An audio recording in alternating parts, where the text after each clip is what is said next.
Então, para encerrar este domingo, esse mês de maio, mês da família, eu quero também trazer uma mensagem para você a respeito disso, sobre a casa que Jesus mora. Como que é a casa onde Jesus escolhe morar? Amados, a família é o palco onde se desenrolam os grandes dramas da vida.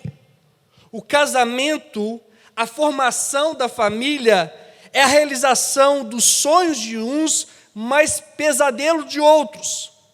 É o lugar de vida para uns, mas também uma antessala da morte para outros. É na família que celebramos as nossas maiores vitórias, e é também ali onde nós curtimos a nossa dor mais amarga, e acontece tudo no ambiente da nossa família. Ninguém começa um projeto pensando que ele irá dar errado em algum momento. Ninguém inicia a sua família pensando que uma hora ela vai ser destruída. Todos, quando vão dar o início a uma família, juntando então num casamento, o sonho é sempre que essa família venha crescer, prosperar. Esse é o sonho de todos nós. Até mesmo porque a instituição da família foi uma das primeiras coisas e obras da criação do nosso Deus. A Bíblia vai dizer que Deus, depois de ter acabado de montar toda a estrutura terrena, Ele fez o homem e a mulher à sua imagem, para usufruir de todos os bens que havia criado, para abençoar os seus ou a família. A Bíblia vai dizer em Gênesis capítulo 1, verso 27, e Deus criou o homem à sua imagem, a imagem de Deus o criou, homem e mulher os criou. Mas é interessante a gente compreender esse versículo, principalmente quando a gente olha no original, no hebraico, qual que é essa ideia de imagem criada para ser imagem de Deus? É interessante que a imagem, a palavra imagem, no hebraico a palavra original é tselem, que significa projetar uma imagem, ser a sombra de alguém. Ou seja, Deus criou o homem e a mulher, Deus constituiu a família para projetar a imagem do próprio Deus na sociedade. Nós fomos criados para ser a sombra do Senhor, para fazer a diferença. Ou seja, aonde você estiver em família, é necessário que você venha projetar a imagem de Deus naquele lugar. A Bíblia vai dizer que Deus, depois de haver criado o homem e a mulher, depois de ter feito toda a sua criação, a Bíblia diz que Deus olhou e disse: olha, isso é muito bom, isso é muito bom. Queridos, o plano de Deus para o homem é que o viver e o constituir uma família seja algo muito bom, seja algo perfeito, seja algo agradável.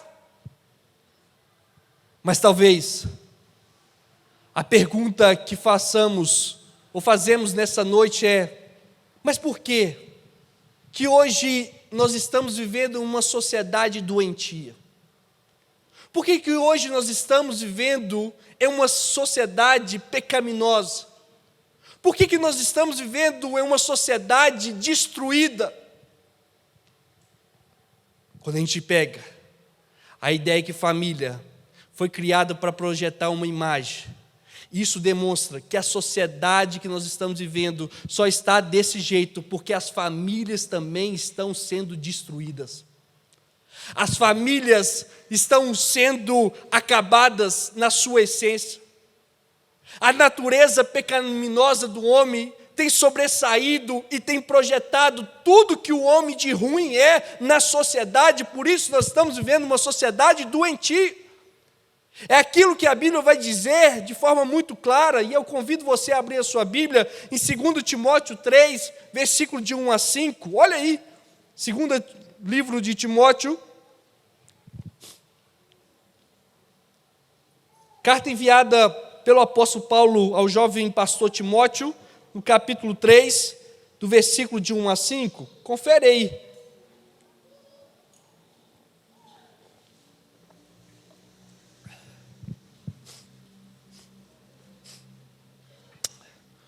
o que diz a palavra do Senhor quando fala sobre os tempos que nós estamos vivendo.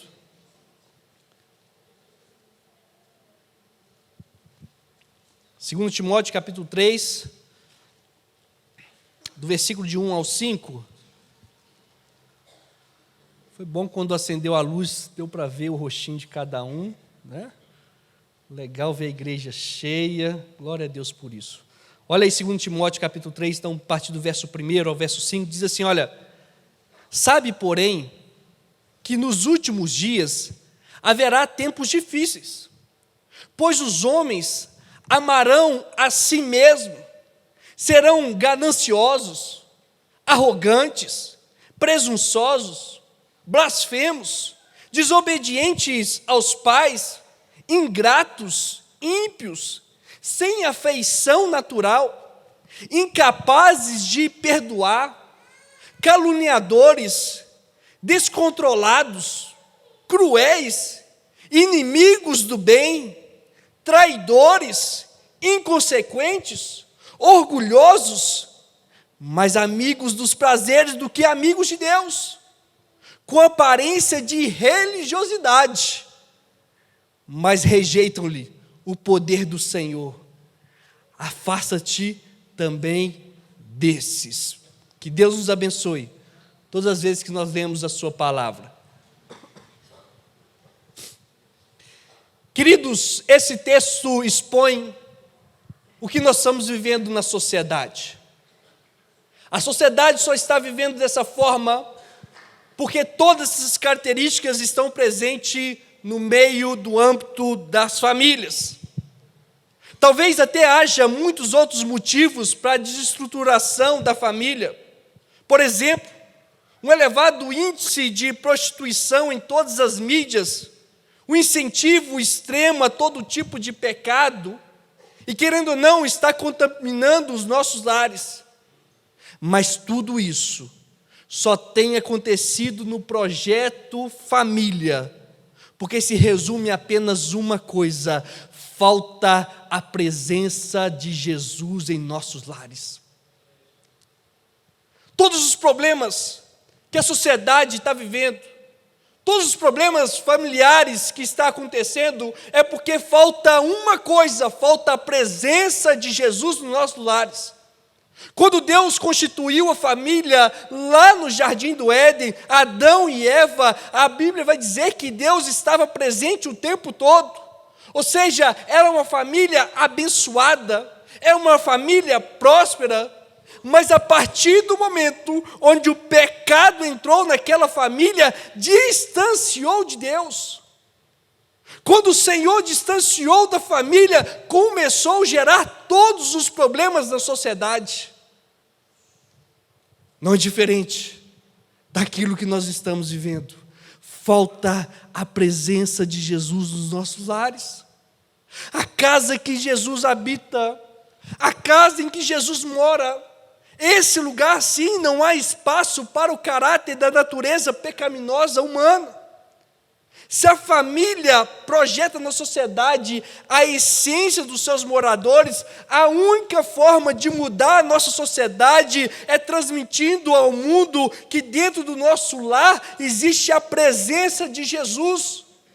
E aonde a presença de Jesus, não há espaço para o pecado. Se nós queremos mudar a nossa sociedade, se nós queremos ver um mundo melhor, nós precisamos ter a presença de Jesus na nossa casa. Nós precisamos ter a presença de Jesus nos nossos lares. Nós precisamos trazer Jesus para morar dentro dos nossos lares. Amados, pensando sobre a casa em que Jesus mora, a Bíblia vai dizer em Mateus capítulo 8, verso 20, diz assim, olha: as raposas têm tocas, e as aves do céu ninhos, mas o Filho do Homem não tem onde reclinar a cabeça. Queridos, o ministério de Jesus foi um ministério itinerante. Por isso, Jesus ele fez essa declaração dizendo que não tinha um local fixo de residência. Mas embora Jesus andasse por tantos lugares, existem muitos indícios bíblicos de que Jesus ele tinha uma casa, e essa casa era na cidade de Cafarnaum. Mateus capítulo 4, versículo 12 e 13 vai falar que ele foi morar em Cafarnaum. Aquele lugar se viu como um ponto de apoio, onde Jesus ele partia para pregar nas regiões vizinhas da Judéia, Galiléia, Samaria. Então Jesus tinha um lar. Cafarnaum era um lugar estratégico. Por isso que Jesus escolheu aquela residência para poder morar. Talvez, e é algo que nós não sabemos, talvez essa casa em que Jesus estava morando em Cafarnaum fosse de alguém que abriu o seu lar para que Jesus pudesse morar e os discípulos passassem alguns dias, uma temporada naquele local. Talvez a casa era uma casa do próprio Jesus, ou do ministério de Jesus, onde as pessoas então investiam nesse ministério e alugou essa casa. Uma coisa é certa, Jesus precisou de uma casa para morar, e até hoje Jesus está à procura de lares para poder morar e fazer a sua habitação. Amados, Jesus, quando ele estava na sua casa, grandes coisas aconteciam.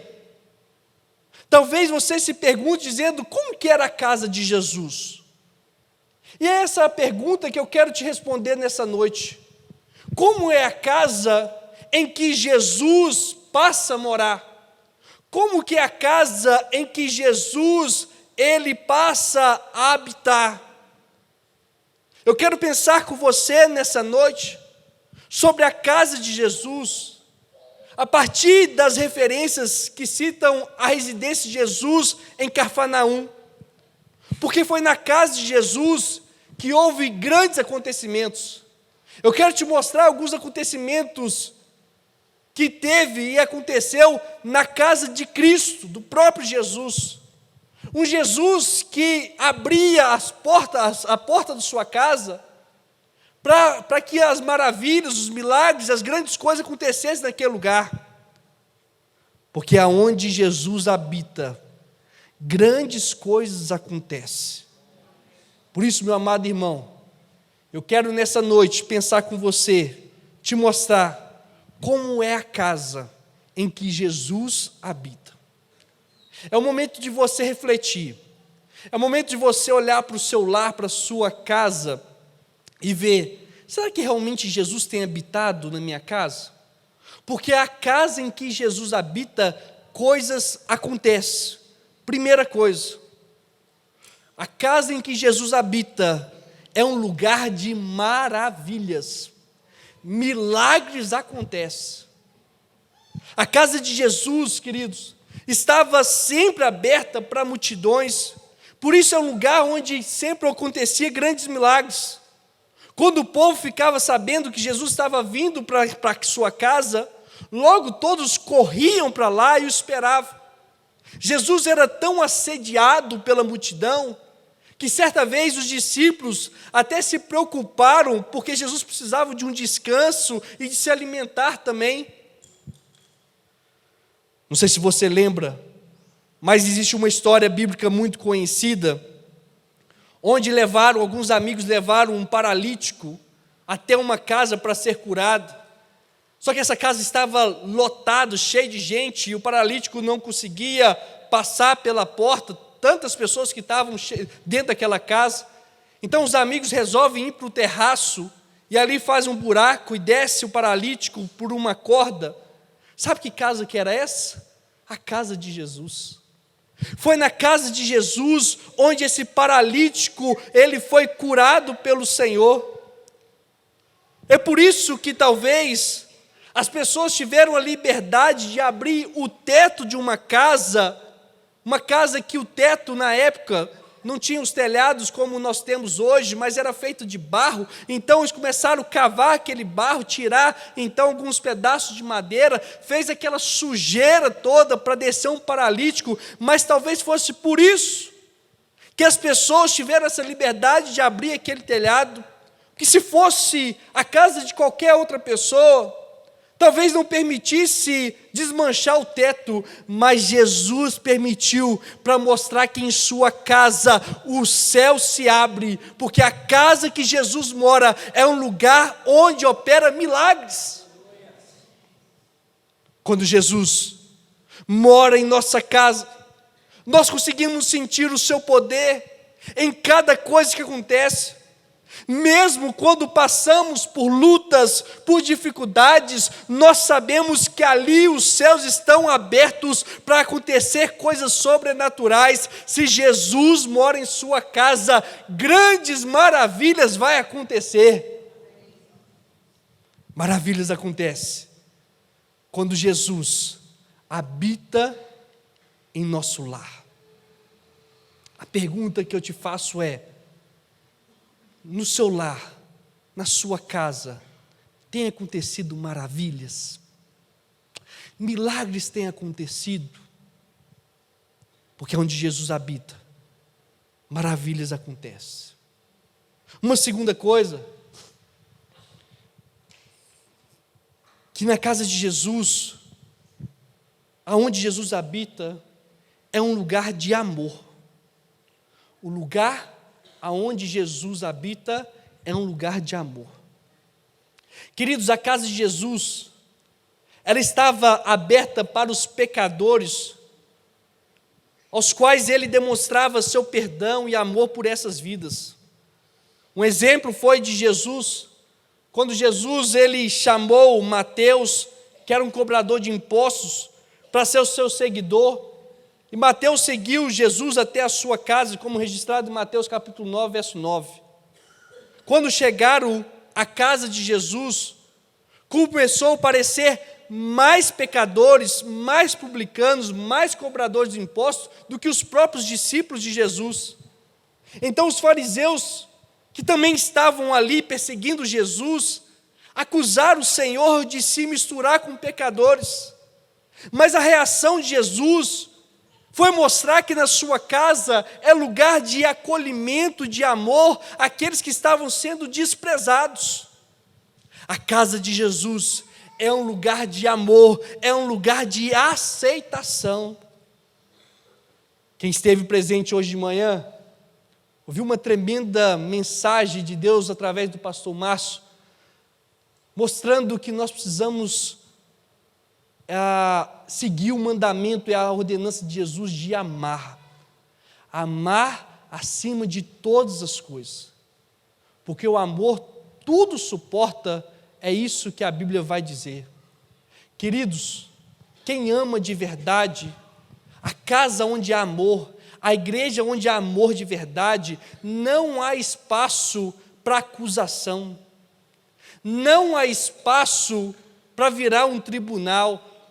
A casa onde há amor é o lugar de acolhimento, é o lugar de aceitação, é o lugar onde a gente recebe e abraça aqueles que não querem viver com outras pessoas porque são rejeitados pelos outros, mas aqui não, porque a casa onde Jesus habita é o lugar onde ele recebe e ama pessoas. Os pecadores, os religiosos não queriam conviver. Os cobradores de impostos, que muitas vezes eram injustos, os religiosos condenavam, diziam que eles já estavam condenados para o inferno. Mas foram esses que Jesus abriu a porta da sua casa para receber e demonstrar o seu amor. Ei, onde Jesus mora, há perdão, há esquecimento das diferenças, mágoas, tudo isso é deixado para trás, porque o amor suporta todas as coisas, o amor passa por cima de tudo isso. Se Jesus está na sua casa, o amor é maior que os problemas que você tem vivido. Se o amor verdadeiro faz parte do seu lar, através de Jesus, qualquer dificuldade que você já passou com o seu cônjuge, qualquer dificuldade que você passou já com o seu filho, tudo isso é deixado para trás, porque o amor de Deus é acima de todas as coisas, porque aonde abundou o pecado, superabundou o quê? A graça, o amor de Deus. O lugar Onde Jesus habita é lugar de amor. Uma terceira coisa, que a casa em que Jesus mora é um lugar de restauração. Restauração. Queridos, a casa de Jesus estava sempre aberta para pessoas enfermas, doentes, endemoniadas. Essas pessoas que iam até Jesus para receber a cura e libertação. Por onde Jesus passava, Jesus ministrava a restauração para aqueles que procuravam Ele. Mas a sua casa também estava sempre aberta para receber pessoas desse tipo, pessoas precisando de um milagre, de uma restauração. A Bíblia vai mostrar que quando Jesus ressuscitou a filha de Jairo, e ele estava voltando para sua casa, ele foi seguido por 2 cegos. Esses 2 cegos chegou até a casa de Jesus e também recebeu a cura. A Bíblia vai mostrar que Jesus, ele trazia pessoas até a sua casa para receber uma cura completa, não somente a cura de um milagre físico, mas uma cura espiritual. Amados, muitas famílias hoje têm sido atingidas por doenças, principalmente a doença da alma, que tem trazido cegueira, onde pessoas não conseguem mais ver solução para suas vidas. Pessoas que têm vivido em perturbações espirituais, principalmente a falta de perdão dentro dos lares. Mas aonde Jesus habita, Ele consegue restaurar todas as coisas, qualquer ferida, qualquer traição, qualquer desavenças familiares, tudo isso Jesus consegue transformar, porque Jesus transforma. É isso, é o tema que nós levamos nas nossas campanhas de missões nacionais. Jesus transforma. Jesus usa o improvável.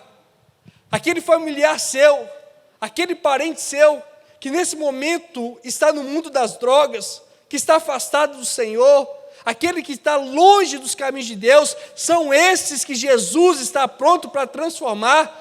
E aonde Jesus habita, Ele transforma e há uma restauração completa. Sabe aquele amigo seu, onde você olha para ele hoje e fala assim, esse cara não tem jeito. Esse cara não tem jeito. Esse cara não muda. Já demos oportunidade 300 vezes para ele, nunca mudou. Mas a partir do momento em que Jesus entrar na sua casa, na casa desse, você vai ver o seu amigo sendo restaurado pelo Senhor, porque Jesus Cristo tem poder para transformar.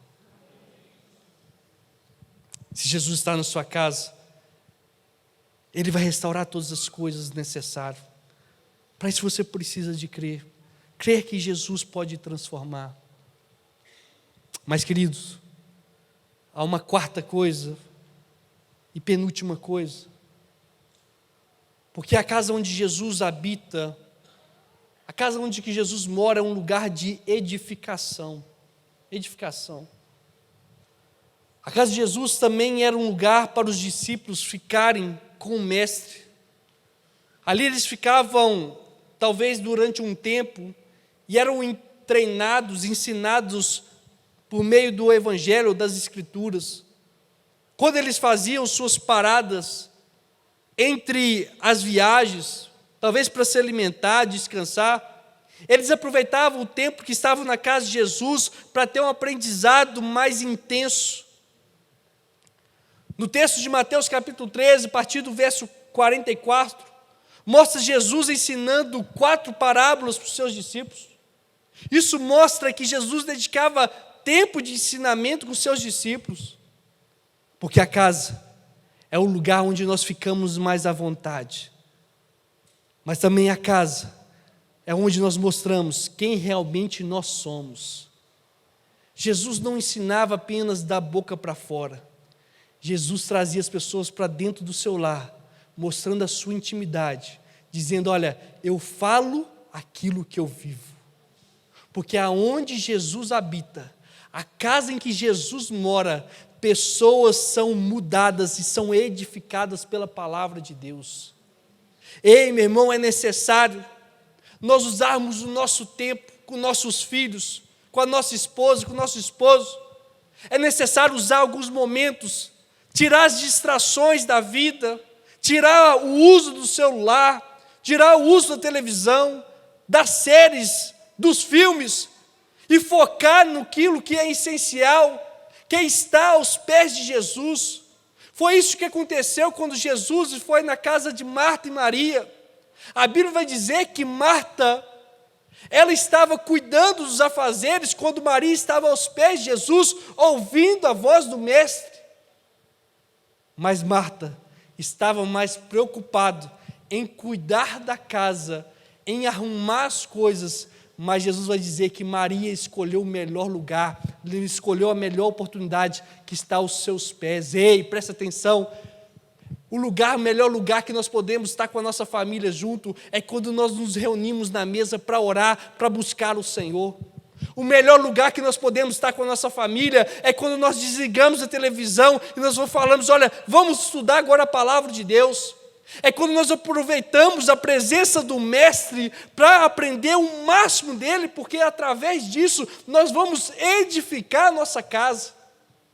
Por isso que a Bíblia vai dizer que existem dois tipos de casas que são construídas: aquela que é construída sobre uma rocha, ou aquela que é construída sobre a areia.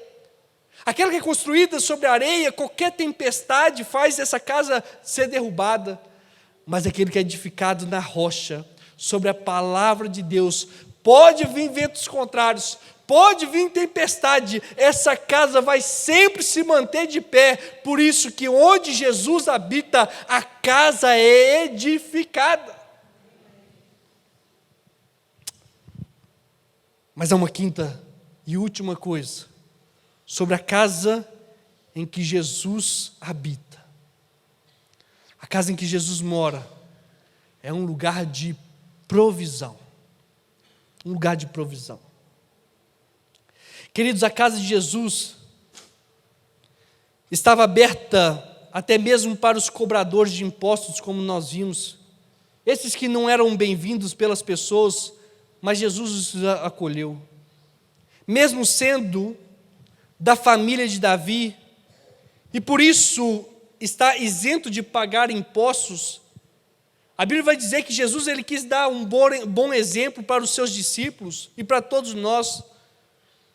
Jesus mostrou que a casa aonde ele mora não falta nada, porque o Jeová Jirê provê tudo que a gente precisa. Quando os cobradores de impostos bateram na porta de Jesus, talvez houvessem armado uma pegadinha para surpreendê-lo e ter uma acusação contra ele, mas com a sua sabedoria, Jesus agiu de maneira exemplar. Ele deu uma missão a Pedro, dizendo: Pedro, vai, pesca um peixe, e ali vai ter uma moeda, e com essa moeda você paga todos os impostos que são necessários a mim e a você. Através desse milagre de Jesus, Jesus mostrou que a casa onde ele mora não falta nada, porque o Senhor é o meu pastor e nada vai me faltar. A casa onde Jesus mora é uma casa que sempre há provisão vindo da parte de Deus. Às vezes nós não estamos dispostos a fazer a nossa parte e lançar o anzol para pescar, e por isso não encontramos a solução dos nossos problemas. Mas a partir do momento que a gente começar a obedecer às ordens de Jesus, esse que habita dentro do lar, nós veremos os milagres de Deus acontecer. O milagre da provisão vai chegar na nossa casa. Onde Jesus mora, Ele mostra aonde encontra a provisão necessária. Ei, meu irmão, se Jesus está em sua casa, você não precisa temer com o amanhã, porque uma coisa é certa: aquele que cuida tão bem dos pássaros, das aves, não cuidará também de ti? Aquele que tem cuidado tão bem da natureza, também não cuidará da sua casa, da sua família? Esse mesmo Deus que tem poder para cuidar da sua criação, Ele fará ainda muito mais para com seus filhos. Aonde Jesus habita, sempre há provisão da parte de Deus. Sempre há provisão. Queridos, desde que Jesus nasceu, seus pais procuraram uma casa para recebê-lo. E durante toda a sua vida ele enfrentou o desprezo de pessoas que não aceitavam. Muitas casas até hoje não honram a Jesus e por isso o Senhor não opera milagres nessas famílias. Até hoje. Jesus está batendo na porta de nossas casas. Nós precisamos deixar Jesus entrar, fazer morada, fazer parte da nossa família. A casa em que Jesus mora é um lugar de milagres, um lugar de amor, um lugar de cura, um lugar de perdão, um lugar de provisão. Provisão. Mas primeiramente, o que você precisa fazer é que você precisa abrir primeiro a casa da sua vida. O desafio que Jesus tem para você, o convite que Jesus tem para você nessa noite, é aquilo que Ele deixou em Apocalipse capítulo 3, verso 20, dizendo: eis que estou à porta e bato. Se alguém ouviu minha voz nessa noite e abrir a porta da sua vida, do seu coração, eu entrarei, cearei com ele e ele comigo. Ei, Jesus quer fazer parte do seu lar. Jesus quer fazer morada na sua casa. Mas Jesus não quer ser apenas um hóspede de passagem. Jesus não quer ser apenas um morador temporário. Jesus quer ser o dono do seu lar, o dono da sua vida, o dono da sua casa.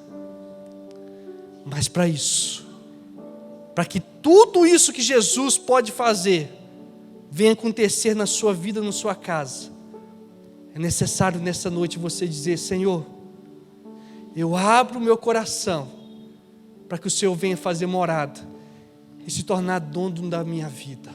Feche seus olhos em nome de Jesus, que eu quero orar por você. Feche seus olhos. O convite que eu vou fazer, na verdade, não parte de mim, mas é um convite da parte de Deus. É um convite que Jesus está fazendo para você nessa noite. Como nós dizemos, Ele está batendo na porta do seu coração. Jesus está querendo entrar.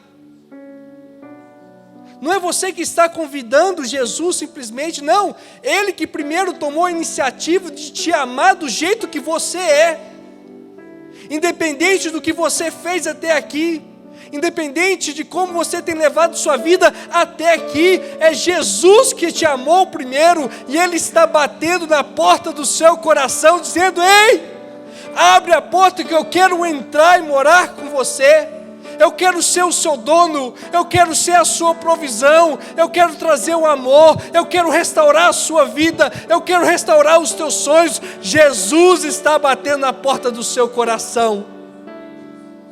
Mas para isso, você precisa abrir essa porta. Jesus não arromba nenhuma porta. Ele te dá a oportunidade de você querer aceitar ou não, abrir a porta ou não.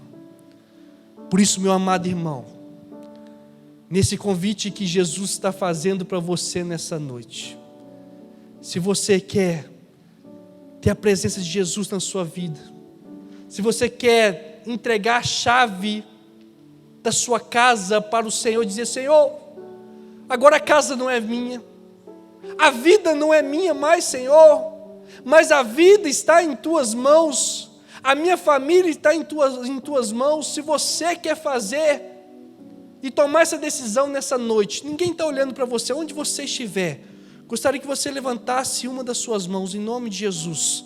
Em nome de Jesus, amém, glória a Deus. Mais alguém? Glória a Deus lá atrás também, glória a Deus. Mais alguém? Amém, glória a Deus aqui do lado direito. Mais alguém? Em nome de Jesus. Na galeria, em nome de Jesus, amém, amém, amém, glória a Deus, glória a Deus. Essa noite é a noite em que Jesus está fazendo uma aliança. Jesus está entrando nessa noite em famílias e famílias que vão ser restaurados pelo poder do Senhor. Você quer, em nome de Jesus, receber Jesus em sua casa, torná-lo dono da sua vida em nome de Jesus? Levante sua mão onde você estiver. Amém, glória a Deus. Amém, glória a Deus. Mais alguém? Amém, glória a Deus ali atrás. Glória a Deus. Glória a Deus, em nome de Jesus. Pai, nós somos gratos ao Senhor, porque onde o Senhor habita, milagres acontecem. E nós sabemos que um dos lugares que o Senhor habita é nessa amada igreja, e milagres aconteceu nessa noite.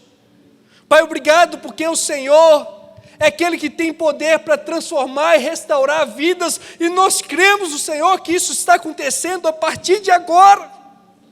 Pai, em nome de Jesus, escreva o nome de cada um no livro da vida, de todas as casas que o Senhor gerencia, que o Senhor é dono. Pega o nome de cada um, Senhor, coloca agora nessa lista, dizendo: olha, essa casa agora é minha, essa casa pertence a mim, essa casa agora eu sou o dono. Pai, para esses, em nome de Jesus, eu te peço uma bênção especial, que, Senhor, nessa noite, a partir de agora, eles possam sentir as maravilhas do Senhor sendo realizados dentro da vida deles, da família deles. Pai, nós te louvamos. Nós somos gratos, porque o Senhor é um Deus vivo, um Deus presente, um Deus que tem poder para transformar a vida, e nós cremos nessa noite. Obrigado, meu Deus, pela tua igreja. Obrigado pelo teu povo. Obrigado, meu Deus, porque nós iniciamos a nossa semana no melhor lugar. E nós queremos colocar diante do Senhor a nossa casa, a nossa família diante do Senhor nessa semana. Que seja uma semana de paz, uma semana de bênção, Senhor. Pai, que o Senhor venha proteger proteger a vida dos nossos filhos, da nossa família. Que o Senhor venha entrar com a provisão.